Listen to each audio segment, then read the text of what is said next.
పెళ్ళయి 2 పిల్లలు ఉన్నటువంటి ఒక స్త్రీ భర్తతో గొడవపడి తన ప్రియుడిని పెళ్లి చేసుకొని వెళ్ళిపోతుంది. అయితే అతను పెళ్లి చేసుకున్నటువంటి వ్యక్తి తన భార్యని అలాగే ఈ ప్రియురాల్ని ఇద్దరిని కూడా పెద్దిల్లు చిన్నిల్లు అని చెప్పేసి పిల్లల్ని వైఫుల్ని కూడా ఎటువంటి తేడా లేకుండా చూస్తూ ఉన్నాడు. అయితే సడన్గా ఒకరోజు ఆమె చనిపోతుంది. అప్పుడు నాకు పుట్టిన పిల్లలైతే నాకు నా ప్రియురాలకి పుట్టిన పిల్లలు, నాకు నా భార్యకు పుట్టిన పిల్లలైతే నా పిల్లలు అవుతారు, కానీ ఆమెకి మొదటి భర్తకు పుట్టినటువంటి పిల్లలు నా పిల్లలు ఎలా అవుతారని చెప్పేసి ఆ పిల్లలిద్దరిని కూడా అనాథాశ్రమంలో చేర్పించాడు. ఆమె భర్త వేరే వాళ్ళని పెళ్లి చేసుకుని సుఖంగా ఉన్నాడు. ఇటు ప్రియుడు తన భార్యతోటి తన సుఖంగా ఉన్నాడు. ఇక్కడ బలైంది ఎవరు? ఆమె పిల్లలు.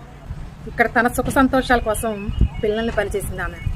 భార్యాభర్తల్ని సరిగా చూసుకొని వాళ్ళ కోసం ఎన్నో జంతువులు ఉన్నాయి పోల్చడానికి, కానీ తన సుఖ సంతోషాల కోసం పిల్లల్ని అనాథలు చేసినటువంటి తల్లుల్ని పోల్చడానికి ఒక్క జంతువు కూడా లేదు. ఎందుకంటే సృష్టి మొదలైన దగ్గర నుంచి ప్రతి స్త్రీ జంతువు అప్పటి నుంచి ఇప్పటిదాకా కూడా ఏ జంతువు కూడా తల్లి బాధ్యతని విస్మరించలేదు, ఒక్క మనిషి తప్ప. ఇలా తన సుఖం కోసం తన పిల్లల్ని అనాథలు చేసింది. ఇలాంటి ఆడవాళ్ళని పోల్చడానికి కూడా ఎటువంటి జంతువు కూడా లేదు. అలాంటి వాళ్ళని ఏం చేయాలి మీరే చెప్పండి కామెంట్ సెక్షన్లో.